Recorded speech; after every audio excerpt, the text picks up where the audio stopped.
Peter, you were at one of the anti-park rally earlier in the day. Give us a sense of the chaos that is in the Capitol this morning. Well, there's two factions, one a rally, obviously, from those who are seeking Park's impeachment. They're actually in more of a celebratory mood. But there was also a pro-Park, anti-impeachment rally going on earlier in the afternoon after the court ruling. That got very testy. We heard that 2 people have died.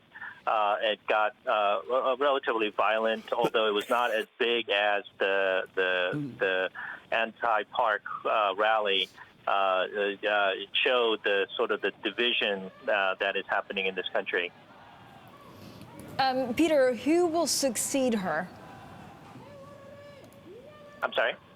Who will succeed her? So we have elections in 60 days. Well, yeah. Who's the front runner? So there's a special election. There'll be one probably early week of May. And the front runner right now is the main opposition party candidate, Moon Jae-in. He also ran against the president 4 years ago. And so there's a feeling, or at least based on the polls, he's the leading candidate. He has about 32% of the support of the public. The second runner is way behind by about 17%. And Moon Jae-in is known as sort of a central left candidate.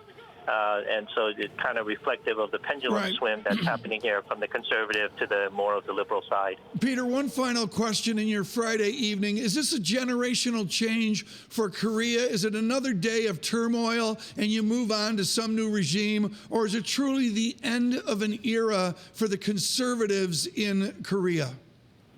Oh gosh, that's a tough one. We keep, the country has had these pendulum swings left and right for decades, and so it's hard to tell. I think what we can say is that there is going to be change. As to the degree is not certain.